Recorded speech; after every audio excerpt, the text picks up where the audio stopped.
ओम श्री गणेशाय नमः। राधे राधे सभी को। आप सभी को गणेश चतुर्थी की बहुत बहुत शुभकामनाएं। अगर आप जॉब करते हैं और अगर आपके पास अधिक समय भी नहीं है जो पूजा में आप लगा सकें, लेकिन आप गणेश चतुर्थी पर गणेश भगवान की स्थापना करना चाहते हैं, तो ये वीडियो आप सभी लोगों के लिए है। आज की वीडियो में मैं आपको गणेश चतुर्थी की बहुत ही सरल पूजा विधि बताऊंगी। बहुत ही कम समय में, बहुत ही कम जगह में आप गणेश चतुर्थी की, गणेश जी की स्थापना कर सकते हैं।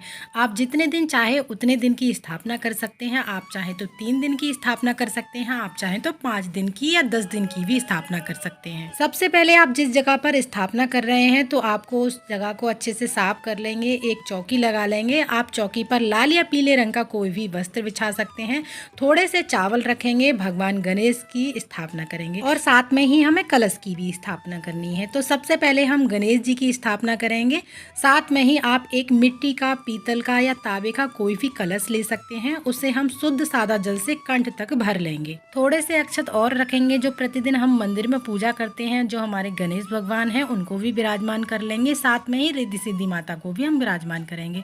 थोड़े से अक्षत रखेंगे, हम एक एक सुपारी उनके ऊपर रख देंगे। तो इस तरह से हमारे गणेश भगवान की और रिद्धि सिद्धि माता की भी स्थापना हो जाएगी। अब हम कलश की स्थापना करेंगे।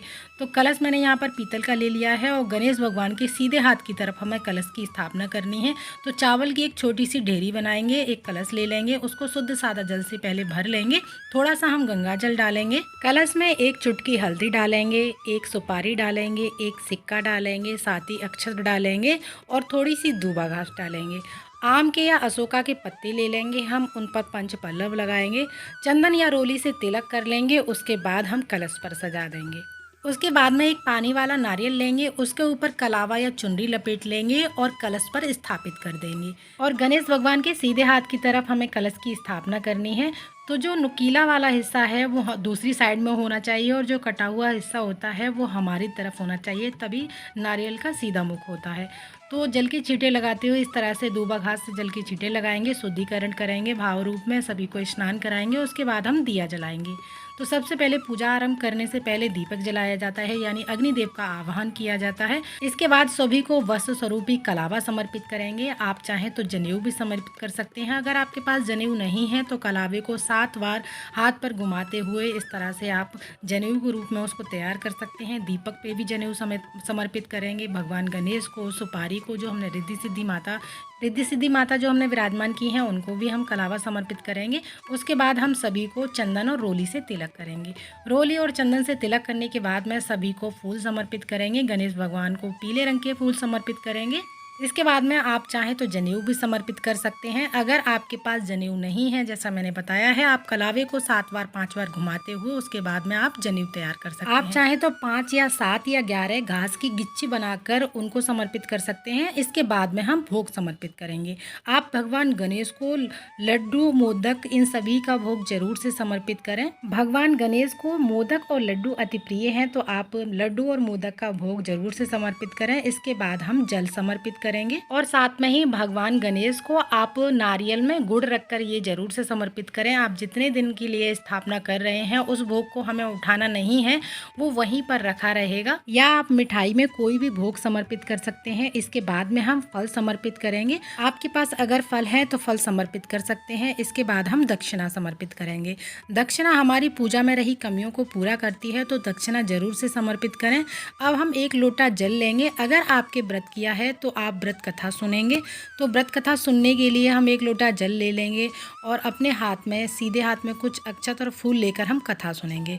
खाली हाथ हमें कथा कभी भी नहीं सुननी चाहिए। आप चाहें तो फूल भी ले सकते हैं। गणेश चतुर्थी व्रत कथा का वीडियो मेरे चैनल पर मिल जाएगा आपको, आप वहां से देख सकते हैं। कथा सुनने के बाद जो हमने अपने हाथ में फूल और चावल लिए हैं वो हम भगवान गणेश को समर्पित कर देंगे। व्रत कथा सुनने के बाद में आरती करेंगे। आरती करने के बाद जब हम सुबह की पूजा कंप्लीट कर लेंगे, उसके बाद हम पूजा में रही कमियों के लिए क्षमा प्रार्थना करेंगे और अपनी मनोकामनाओं को पूरा करने के लिए भगवान गणेश से प्रार्थना करेंगे। तो हमारी सुबह की जो पूजा है वो पूर्ण हो जाएगी।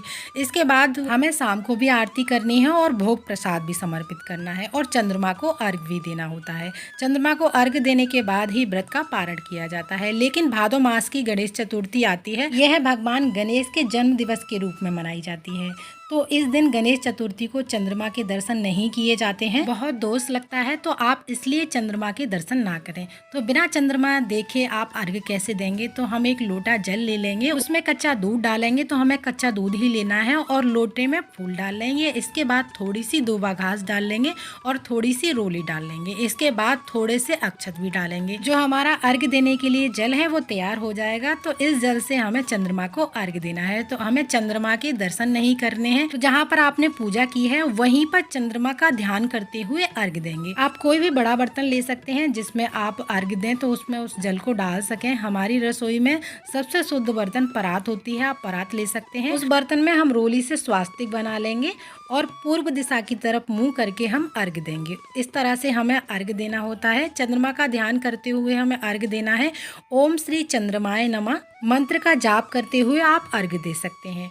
उसके बाद जो भी जल इकट्ठा है परात में या किसी भी बर्तन में, उसको आप किसी भी पौधे में डाल सकते हैं, या आप कोशिश करें कि अगले दिन यानी सुबह मॉर्निंग में ही इस जल को पौधों में डाला जाए। तो बहुत ही आसानी के साथ में जहां पर आपने पूजा की है वहीं पर अर्घ्य दे सकते हैं। चंद्रमा को अर्घ्य देने के बाद व्रत का पारण कर सकते हैं।